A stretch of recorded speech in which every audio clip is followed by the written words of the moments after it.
بسم الله والحمد لله والصلاة والسلام على رسول الله. أيها الإخوة الكرام، السلام عليكم ورحمة الله وبركاته. وقد درس بيس 83 من دروس فقه السنة النبوية السجمير ربي سبحانه ذي الحلقة في 8 العنوان ومن سمى الاقتصاد الإسلامي نقطتان قواعد وقيم. الحلقة في 8 بوسا، والجزء الأول من الحلقة 8 من الحلقة 83 العنوان التداول قواعد وقيم. التداول قواعد وقيم. أكون سميتها شوية درسني عدانا من بعد نكمل الدرس إن شاء الله تعالى. ناد درسني عدانا هضرت في الإنتاج قواعد وقيم،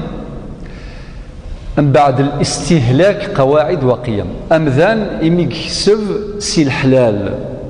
جري فاسنيس الممتلكات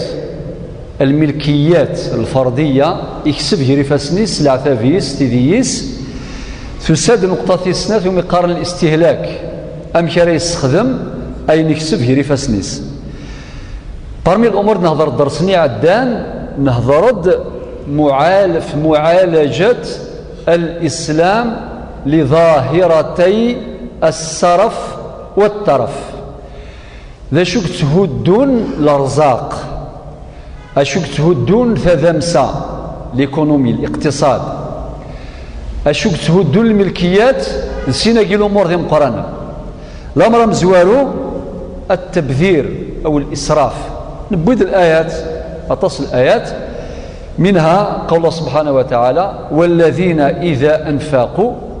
لم يسرفوا ولم يقتروا وكان ذلك بين ذلك قواما. فقي سورة الفرقان الآية 67.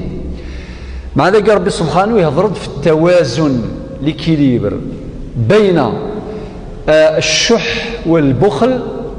وبين الإسراف والتبذير. إزمدنا فيون ذا مشحاح يطفيت سيزمك يشديت وريت سريحة رافوسيس لفذا يغلق وريه فيح نتسا ولا ثواشولتيس ولا غذروميس ولا يشديت إلا ويض يسرحاس مرة إسراف تبذير كلاهما مرفوض. برمي المثول الأدعية القبائل زيك ماكيني ربي فكاغ ديما السن في صيغاغي فالسن ما يولي في كاس ربي ما السن في كاس ربي الارزاق يجري فاسنيس ولكن يشد سيفا السن اذ يغال ذا مشحاح. ولكن ما الا ربي في كديما السن يسرحاس يفاسن يفسياس يفاسن سيتادير اذ يلي منفق ماهوش بخيل. ولكن التوازن ناد نقطة التوازن والاتزان بين طرفي النقيض بين التبذير والشح أو البخل. ثقين هضرت فلاس درسني عدل ده سمكتي كان ده ربي في سورة الإسراء في الآيتين 26-27 ولا تبذر تبذيرا إن المبذرين كانوا إخوان الشياطين وكان الشيطان لربه كفورا. طبعا وقي قلنا ذي يغال ذي مسن الشيطان ذي يغال ذي المبذر. في موضوع الطرف كلما ذكر الطرف كلما ذكر الفسوق والفساد. الطرف والبذخ وين يتصرفن بلا شحة يتبذيرا ذي الكماليات ذي التحسينيات نناد يبض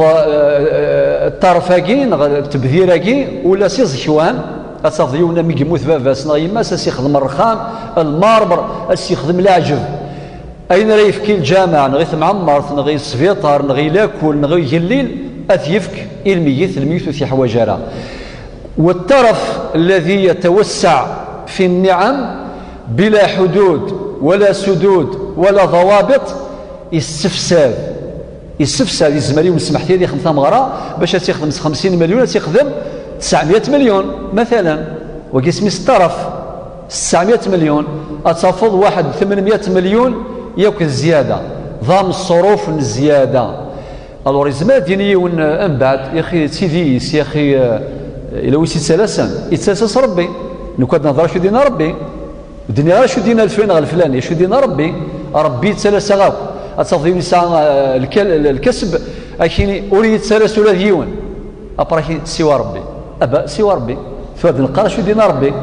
معناتها ما إلا قثام غرا افرح 100 مليون 70 مليون ماشي 900 نص مليار إلى آخره الباقي زيادة نفكي ثان النظام خاطر يتسلسك ربي سبحانه ورثتسويرا وإذا أردنا أن نهلك قرية أمرنا متر فيها ففسقوا فيها شوف ربي سبحانه رابط بين الطرفي والفسقية والفسوق فحق عليها القول فدمرناها تدميرا تدمير ما إلا ديترمينت لي فالور ما إلا القيم مدمرة ما إلا القيم محطمة ما إلا المبادئ ممزقة فلا بقاء لمجتمع وتسغيمي لا أمذان ولا ثواشولت ولا المجتمع ولا الأمة ما إلا القيم نغلي برانسيب لي فالور رزنت داخل المجتمع فقد تسد في سورة الإسراء الآية 16 ما هو المطلوب إذن؟ المطلوب هو الاعتدال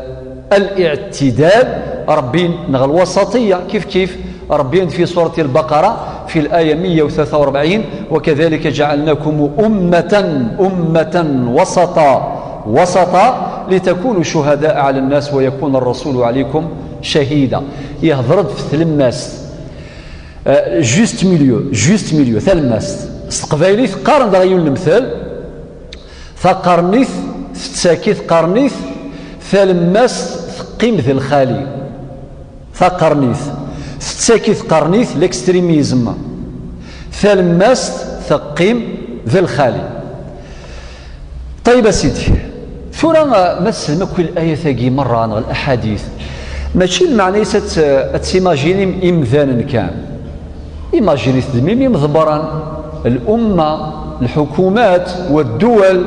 والشعوب معنى هذه الأمور هذه القواعد يقوم الإسلام القيم تهم الجميع جنرالية بسطرة عامة ومجردة لذلك أدن مكثي قصة يوسف عليه الصلاة والسلام يا أخي الزران قصة يوسف اسمي يرقى المال السلطان نيثر كيث ثم شاو اسم قرث اسمي ديوض سيدنا يوسف يسفرات سيد تأويل الأحلام تأويل الرؤى في كيس ربي تأويل الرؤيا أم يكتدي في السر إن سدسان لاوان يقوى ذيك السن الخير يعوم ذيك السن الخير ربي سرح ديال الرزق سجنوان سي القاعة يجني فكاد القاعة فكاد سيدنا ربي إن ماشي الغامة إلا يقوى في لون الخير إذا غتبذر ما تسقصر ما تفسد خاطئ إلى كل معتدلين لذلك ربي سبحانه أما يعني أكن يوفق سيدنا يوسف أم كتف الرؤيا أمرهم بتقليل الاستهلاك وتوسيع الادخار مع انتهى حرزت خدمة خوفيين خوفي أدنوا لما ذا خوفي لا كولتور خوفي اسمي غير جا قيم دوسا شافركان يروحوا خوفي يروح بلاصيتيد أساشيرنا ذا فركان ماشي من بلا ألورا خوفي الادخار سمحت لي جون بيني وبينكم زرا مزيك يكون دياسين فكي فلطنا شقاو تساقوا ضارا لن يمغارنا كنت مغارين سعان العفيق اما شويه القذي ذاك اكسمني قران يملحن اما شويه نتسم ثم الا العفيق ذو ذيذ كل العفيق يسقارن تساقوا ذنرا ايوا ساقي مخل كان في ريجيدير ولي صاشافر كان ولاش نبقاو على خير السلام عليكم صافي تساقوا الغاشين فكاون سافين مدينة هكذا سمكتي على الأقل من باب وذكر فإن الذكرى تنفع المؤمنين سيدنا يوسف القرآن ديننا ذا شو ديننا لمواجهة خاصة أوقات الأزمات سورتو ذي الحريص ذي اللاز ذي الميزيريا إن يسفى ما حصدتم ربي في كل الرزاق مثل مجرم تجمع من نعمة فذروه في سنبوله لي زاغرونوم زرنا شو المعنى الآية خاطر ما إلا النعمني يرثنا كنتي مزين قيم داخل كيرثني داخل السنبوله ولي في السداره فذروه في سنبله إلا قليلا مما تأكلون سيدنا يوسف قمثي اللاز خاطي إناياس شحث حرزث كان أين ومي الزمرة معنى لا تبذروا لا تفسدوا، ممنوع التبذير، ممنوع الإسراف، ممنوع التقتير وممنوع الترف. وقد ذكرت قبل حين كيف أن الإسلام عالج ظاهرتي السرف والترف في كذاكي مدمرتان للاقتصاد ومدمرتان للاجتماع ومدمرتان للقيم. إنس فما حصدتم فذروه في سنبله إلا قليلا مما تأكلون، سورة يوسف الآية 47. أيضا لمواجهة السنين العجاف أثناء 7 الأعوام يا لطيف إيهني ولاش ودي سرحاري ومان القاعة ورد فكي الأرزاق ثرويث بروي أم شرف قابلض سنين الأزمة وقت الكريز، أزمة اقتصادية، كريز ايكونوميك. أشو دينا ربي سبحانه في الآية نفسه بعد الآية مباشرة 47 تأتي 48 من سورة يوسف: ثم يأتي من بعد ذلك 7 شداد، اسمه ربي 7 شداد سنوات العجاف، يأكلن ما قدمتم لهن إلا قليلا مما تحصنون. الله أكبر. يوسف عليه الصلاة والسلام يوفق ربي سبحانه في تأويله لهذه الرؤيا في وقت الأزمة أمشي خدم أن بلان يبلانيفي على مدار 15 سنة 15 سكواسن ومي بلانيفي زوار ديال العوام يربحن، زوار ديال العوام الارزاق الخير ربح وثنفي غير العقل، ماشي مروان اذ نشفن، ماشي مروان اذ بذرن خاطي إناسا إلا قليلا مما تأكلون. أرشدهم إلى ترشيد الاستهلاك، استهلاك الراشد، أرشدهم إلى الادخار، ذكرنا هذا فيما سبق بالتفصيل، الادخار، أرشدهم إلى حسن التسيير، أرشدهم إلى الاعتدال والوسطية في الإنفاق. زوار ديال العوام قوان ديك السن الرزاق، ولكن أثناء العوام من اللاز من لا كريز من الأزمة من الميزيريا إفكاس الطريقة أمكر وجهن الأزمة. والحمد لله أماكن تروي الكتب كتب التاريخ وكما يروي القرآن أول المصادر مصدر المصادر أمك سيدنا يوسف تخطيط ينس الاستراتيجية ينس الفهم ينس يوفق ربي سبحانه عز وجل باش أثني السفر سي الأزمة ولا شو يقموث نسي اللاز ولينت الحروب خاطر اللاز يوعر، اللاز يتساوي المرثى، يتساوي المحنة، يتساوي القيرة، يتساوي الاضطراب، يتساوي كلش. اللاز يناس الكفر أن تروح ضويذك أكي يهضر اللاز يناس الكفر يناس أن تروح خذني معك. إذن ذكرنا هذه فقط باش نقولوا أن موضوع ترشيد الاستهلاك هذه القواعد التي شرحناها في الدرس السابق ونؤكد عليها اليوم، القواعد هذه لا تخص آحاد الناس ماشي ذي مذان كان، بل تخص أيضا الشعوب والدول والحكومات. كان نبينا صلى الله عليه وسلم أول من جاع وآخر من شبع، يعني الصحابة كيف كان شهادة تيموانيا جنسن إنك ذنتي ذا مزوارو أذي اللاز ذنتسا إذا نقارو أذي يرو مثل ثوات نقطة يجي حواج تصل الوقت باش تفسرها، ولكن هذا كان رسالة فقط، رسالة مهمة. هذا نبينا صلى الله عليه وسلم هو أول الجائعين وآخر من شبع. يروي أبو هريرة وش يقول؟ قال خرج النبي صلى الله عليه وسلم من الدنيا ولم يشبع من خبز الشعير. إنك يودع الدنيث يجد الدنيث وروح الله خرث جامي ثروات عبوطي صلى الله عليه وسلم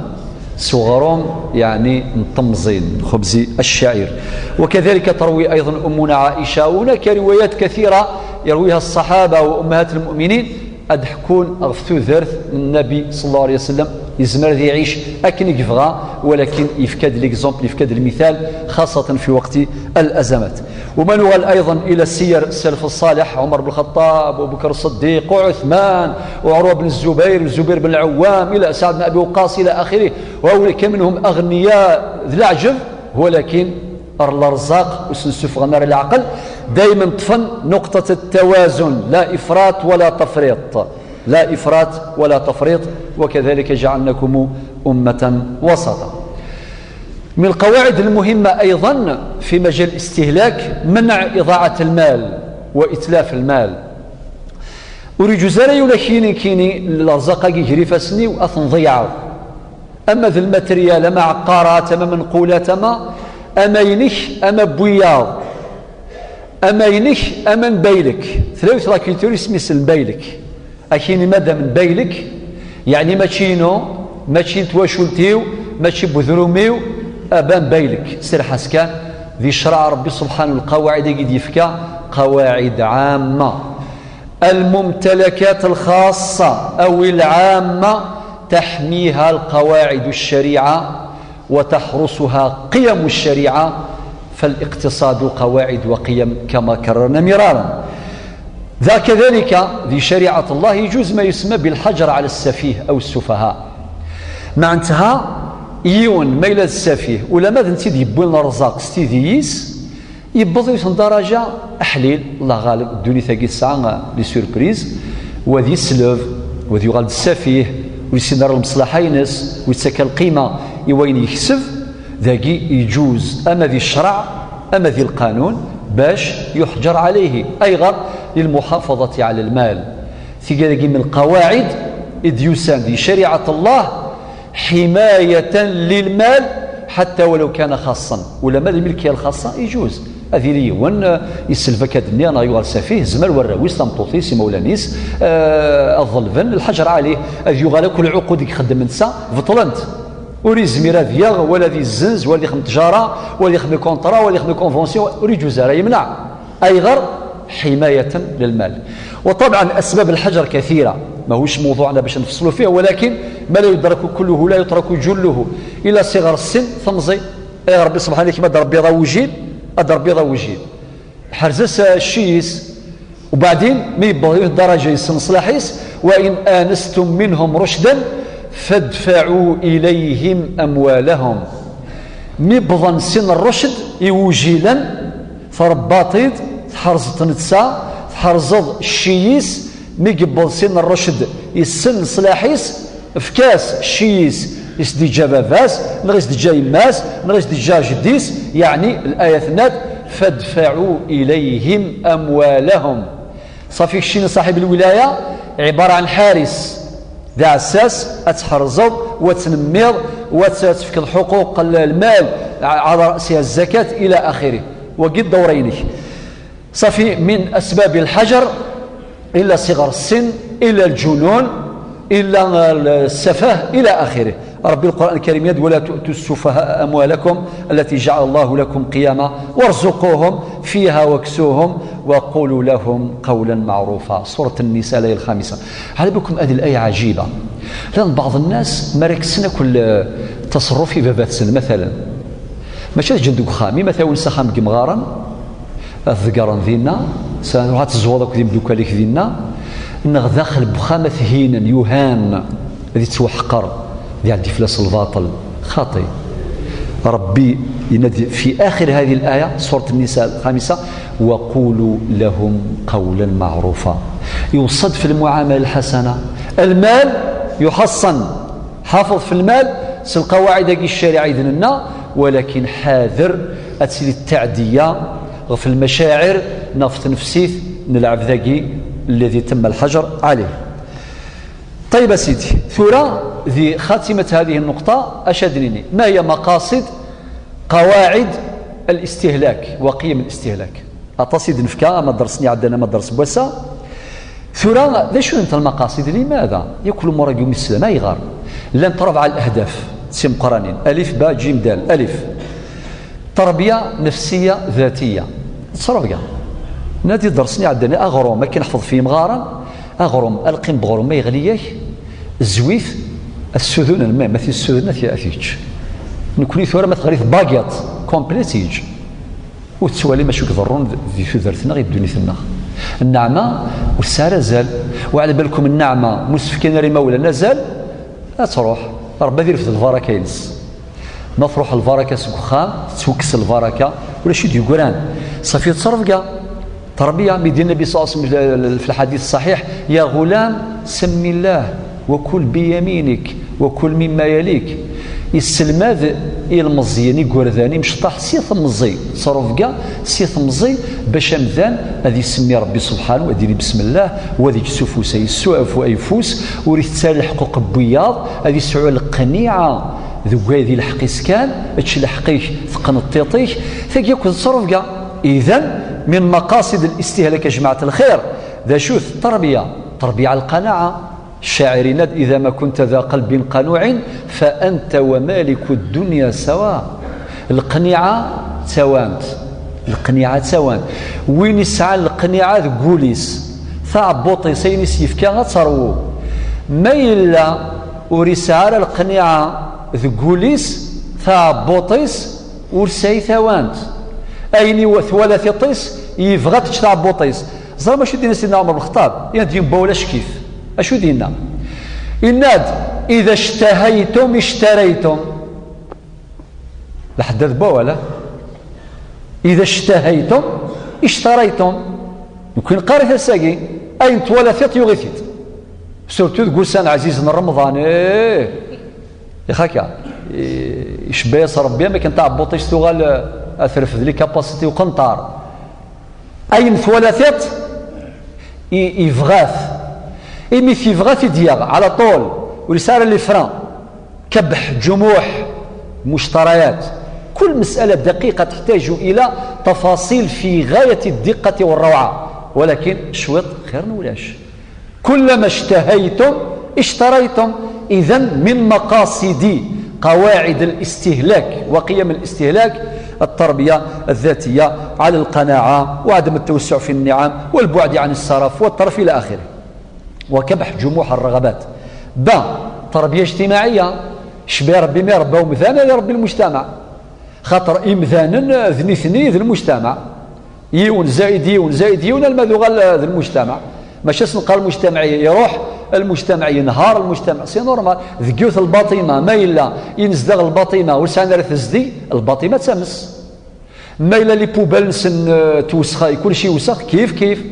كلش ما إلا الزقال عياط ولاش القدر سي نورمال أفيوغ المعندات خسرت ماشي سايني لها الور سي بور سا تاكي التربيه الاجتماعيه تاكي من المقاصد واذا كانت تحققت التربيه الاجتماعيه تضيق دائره البؤس والشقاء والحرمان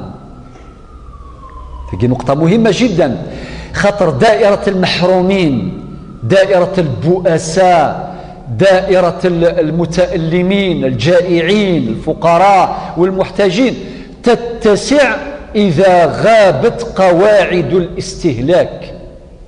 خلاص ولكن ما لم تطبق قواعد الاستهلاك هذه يغال وكذا اللوزان هذه قليليث نسايث دارت 50 يقليلا شوط وغان 30 20 10 هذه يقولون نغدي يقولوا الذيون عادي ليس بالأمر المستحيل ماشي ذيني وعرا ولكن مولاش القواعد هذه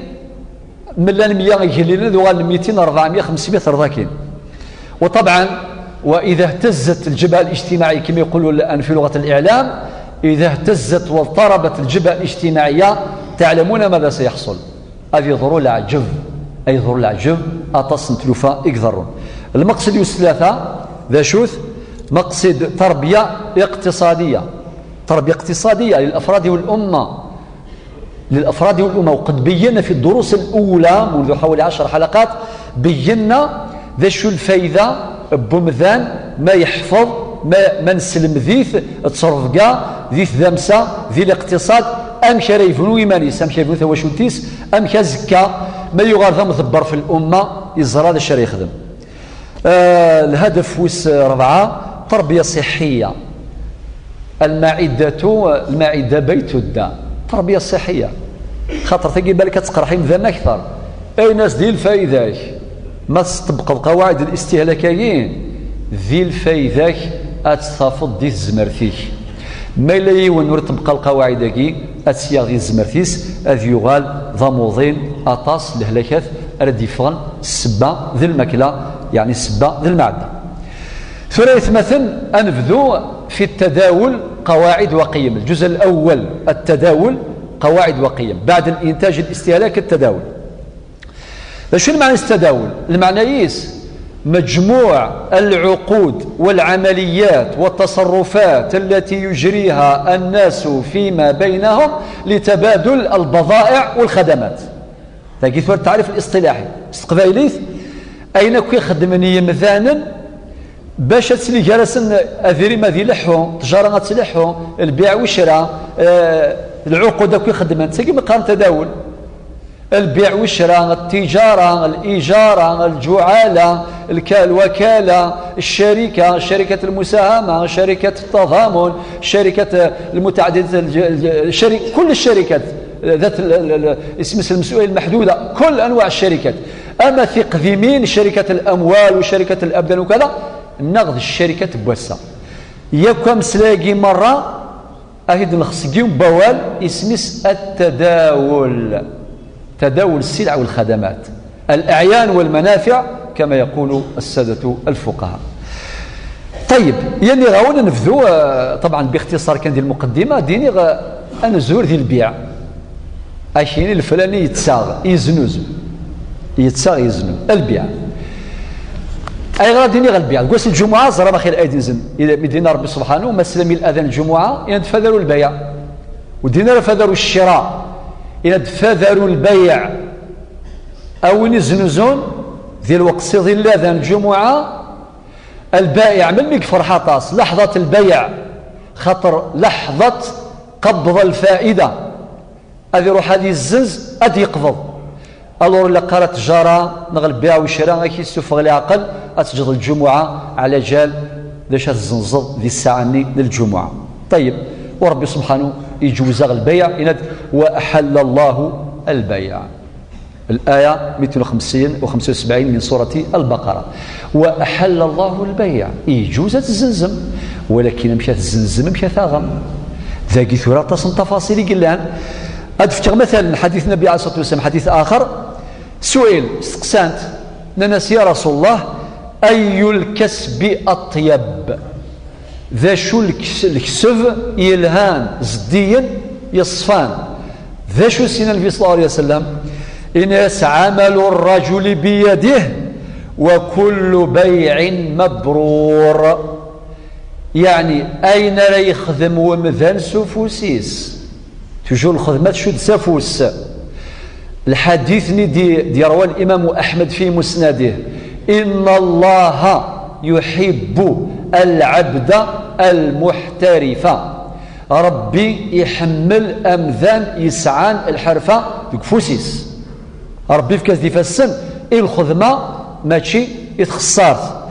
ذي الحديث كينا عمل الرجل بيده أكن فنين أكن يلها الخدمة وفوس وكل بيع مبرور. البيع المبرور ما هو البيع الذي لا يخالطه إثم وين يتساغني زنوزو بلا ما يشمد الحرام. أما ذي الربا كما سنشرح في اللقاء القادم الربا أما ذي العقود الغرر كلها إلى آخره أما ذي النجش كل العقود اللي فيها حرمة ياكل عقود ذا يخدم ممذان يحرمي تربي النبي صلى الله عليه وسلم وجوز نتارا أذيريت ذا المصدر باش مذان هذه يكسب سي الجهان سنت ذيني مدينة وكل بيع مبرور. حديث صحيح رواه الإمام البزار وصححه كذلك ورواه الإمام أيضا الحاكم. طيب سيدي أيضا إفكاد النبي عليه الصلاة والسلام الحديث ندى البيعان بالخيار ما لم يتفرقا حديث متفق عليه في البخاري ومسلم يكشم من بعد يفكير اللي الراجل القواعد وين يكشم من السوق إلى قد يسعوا القواعد. عمر بن الخطاب شو سنينا ينسني التجار وين يبغان ذيك شم السوق إلى قد يسين الشرع سي نورمال هذا واحد الظاليون بلا ما يسن قد يسين ولو كان شويه المينيموم هذا يروح هذا يحوج الى قد يوي شويه ضحك انا كاين الشطاحة شو الإفراد شو القرى شو التمتع شو الأركان إلى قد يسين أمشي هذيك من السوق يا عجبا بلا ما يسن والو أكين اشترى ما يزنز طوموبيل سي فاسيل أسي خدمة كونتور تلحى 150 ألف كيلومتر أدي يجي 15 ألف أكين يسيركال ذا شو تشترى كاين أخويا البيع والشراء أقلع ذي السوق لعب اشترتك روح أنت القواعد الشريعة وستد القواعد النار قواعد لعب اشترتك أسيدي اشترى القفازة إلى آخره في كذاكي تخدم لك سيدا فريت غمي تساوي دم السناو يكزمرن أمشي يدلس يغرر يخدع كل هذه الأمور لا تجوز شو الفائدة ما إلا ذيك خضيون ذي الطوموبيل نغذي أي سلعة من السلع بدعوى اشترى والقفازة وربي يزرع ربي سبحانه يزرع لذلك القواعد قواعد شرعية في كذا تذهب مباشرة إلى قلوب الناس وإلى عقول الناس خط العبد موري قدر ربي يخمش شو يبغى قارن استقبالي أود وين نتساقوا ربي ما تغرد داك ذي ونتساقوا ربي ثروي في الله هادشي كله خاك يخدع ذي الميزان ذي السلعة ذي كل شيء ألا من بعد تكتشف التروطار يعني كاين مكياجي الحال ورسخها من الشرع يا سيدي يخدم كل شيء يتفنن في الغش ماشي الغش مشطوح تفنن فبالتالي ولكن ما يقاض ربي خاطئ لكن إلا ربي ولي تسقال هذا الحانث ماشي سلم قلات ماشي الكذب ماشي التزوير وهكذا. طبعا موضوع الشركة إلى آخره نسعى عودة في الدرس القادم إلى بعض التفاصيل إن شاء الله تعالى. ثورة أدنغال سيل النظام أدن مسلاي في القاعدة ثمزورف مهمة مثل شمل السوق نرتحانوس ما شاء الله السوق يتحانوس في كل مكان القاعدة ثمزوروث من قواعد القيم من قواعد التداول ذا شوت التزام الصدق والأمانة ذاك الدكولنت في ذات أكد الصفاء الأمانة يا أخي زرا من النبي صلى الله عليه وسلم سمانا الصادق الأمين وقي قبل يغاد النبي سمانا الصادق الأمين يهدر في ذات يرنيس على الأمانة. طيب الآيات كثيرة والأحاديث كثيرة ولكن خلينا ندفع الحديث النبي عليه الصلاة والسلام وكذا مزوارو يكشم السوق يفايوني زنزو كذا يرفو سيساكاد غا أصابته يعني أصابها البلل بحثين ما هذا يا صاحب الطعام شو شغلكي هنا يا رسول الله أصابته السماء أم ثراكيني ذاك فور الهواء ذا شو النبي عليه الصلاة والسلام هنا يسمى كاين الهان سفلى أي نديري داخل أما كان سيدنا سليمان عازم سفلى يشبح يرقم داخل مثل دير يركع هذا هو إن اسم شك بعدين اسم غشنا أكيد في الحديث وفي حديث آخر إذا من غش فليس مني ترهيبا لا فليس مني من غشنا فليس منا الحديث الصحيح رواه الإمام مسلم معنى باش السيني وقاذي لان من أبناء الأمة في سلمت إلاق أذلحون صصفة استزدي طيب زنز كلش السلعه الى هناتسا السلعه يخصناك الى اخره اما كنتو قارن سلون كاجاكي بريمي شوا دوزيام شوا تروزيام شوا وكل يوم السوماس والسلام ولا قريتي الخيانه الغدا ديال شوالاك كذلك مدينه التزام الصدق والامانه من مقتضيات ذلك تجنب الكذب الكذب والجزائر سيد من السلعه نغ التدليس اما ذي الميزان اما ذي السومه اما ذي الصرف اما وقا يستخدم اليمين الكاذبه ومسمى الفقهاء اليمين الفاجرة سمى داغ اليمين الغاموس وين يتقالن باش هذا يزنز والله أريف كان ذي الطوموبيلاكي 120 مليون انت والله ما يساوي مثيوان ولكن طف أي غير يقول باش هذه كلخ نغادي مسفهم ذوم دوك ليس سين يساوي ميت كان أفكي كان كذا وكذا يخيز ربي لا حيلة مع الله نغادي يوصي 3-4 سنين أروح صحموثة بن داير صحموث السومة يولا سيني 100 مليون سيني هاو راك بعيد من بعد سيني 110 ودو سينارا السنية باش ذاغن وساند السنية باش رفدن السومة السلعاني باش ياسيو المسكين أتتفشركت نغا تتفخت وقي اسمي سبيع النجش والنبي عليه الصلاة والسلام نهى عن النجش أتصل الأمور على كل حال. كذلك حديث آخر النبي عليه الصلاة والسلام حديث أبي سعيد الخدري ناد التاجر الصدوق الأمين مع النبيين والصديقين والشهداء. التاجر يسعى ثيذت يسعى نصفى أذي لي يوم القيامة ذي الجنة أكذ النبيين الأنبياء وقي مقام عليهم أكذ الصديقين أكذ الشهداء. الحديث الصحة السفغي ثيد الإمام الترمذي باش ديني غا التجار التجارة ذا ذي الهام 19 الرزق فيها ما شاء الله، ولكن أوها ربي التاجر أذي يفهم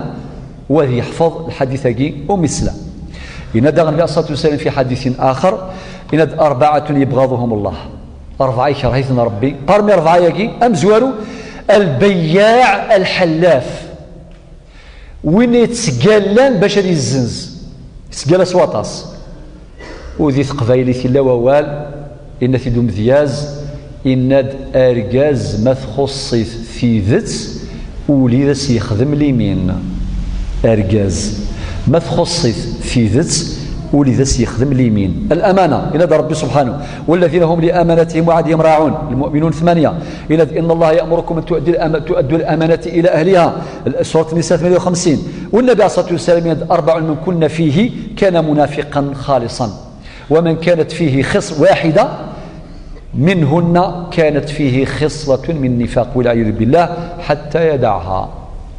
يدعها 4 إذا اؤتمن خان ونسارى الأمانة ما يسميه يهضر يسيدف ما يفك على عهد يغضر وإذا خاصم فجر ولما يمشى ونغي مخلف ديوان يعني بلا من يغد يفغيث العقل أذي قنا النيس وذي الديميس ذي راح مربود جنا ولي هكا مراكين الفلاني بعد الشر يكس الحياة دايم أو راكين الفلاني يقنا النيس يلدين يميس سيتادير أديني العجب ونقاصة وسلامينات إذا لم تستحي فاصنع ما شئت. القاعدة ثنقاروث في السناث التزام الرحمة والسماح. الرحمة ثلها نبي الله صلى الله عليه وسلم وصفه الله بالرحمة وما أرسلناك إلى رحمة للعالمين. الأنبياء 107 ربي كذلك يند في حق نفسه إنما أنا رحمة مهداة رواه الإمام الترمذي. الراحمون يرحمهم الرحمن ارحمون في الأرض يرحمكم من في السماء. أتصل أحاديث من مقتضيات الرحمة ذي مجال التجارة أريد قارة التجار مقرانا السحقا التجار مشطح فهم الفهم لا يصح. التجار الكبار بالاحتكار وغيرها من الوسائل باش يسحقوا التجار الصغار باش بيبقوا غيرهم حسب إلى آخره. معلش في نهاية هذا الدرس معلش نتكلموا أيضا من مقتضيات الرحمة تحريم ومنع الاحتكار. الاحتكار شو المعنى معناه ممكن مجموعة من التجار يتواطؤون أدونك السلع يعني الضرورية حوايج المجتمع أثن تفرن الغرصا ألا ما وانت ولا شيء في السوق يتحقق عنصر الندرة كما يقول الاقتصاديون الندرة أتسوغ السلعني ولا شيء تقليلث الخضار يفق أبري أتيد سفغن السوق السوما غيفغن اثنين يتحكمون في السعر ويجي قاص الاحتكار خاصة في الطعام وخاصة في السلع الضرورية. لا صلاة والسلام شو ديالنا الجالب مرزوق والمحتكر ملعون. حديث آخر رواه الإمام مسلم إن لا يحتكر إلا خاطئ أي آثم. حديث رواه الإمام مسلم وأبو داود وغيرهما. السماحة شو المعنى السماحة يا خويا التجارة تجار زراني من مثلا البيع والشراء لي رونديفو الشغالة ويدرد إلى آخره إلى قدر التسامح ذي كل شيء. لذلك النبي صلى الله عليه وسلم الناس يسخطب إن شاء الله رحم الله الذي رحم ربي عبدا أمذان سمحا إذا باع يسعى السوبليس مرونة يسعى السماحة ماشي متشدد ويتقيل لي ويتمي الحاصل ذي العجب خاطئ. سمح إذا باع ما يزنز يسعى السماحة. سمحا إذا اشترى ذا ما يغد سمحا إذا اشترى. سمحا إذا اقتضى يعني ما إلا يروح الحقيس يبغى يظلم عن طريق القضاء غلا جوستيس نغ عن طريق فجمع غادي يروح سيمذانا غادي يروح الامام غادي يروح المفتي غادي يروح الجماعه انت دارت الى قضيه سمحا اذا اقتضى، اي يطلب حقه بسماحه ويسر. اي مثلا القواعد يقوم الاسلام قواعد مهمه جدا نحواجي ثانت باش تثرثنا غاتي تقرز نعيش ذي السر ذي اليسر جيغاون ثالويث ارثي مليليث سلام ربي في اللون.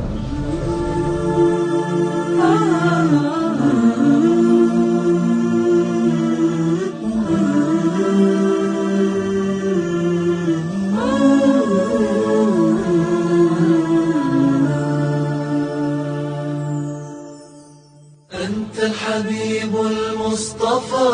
أنت الأمين يا خير خلق الله خير المرسلين يا من إله الكون قد أوحى له بالنور والإسلام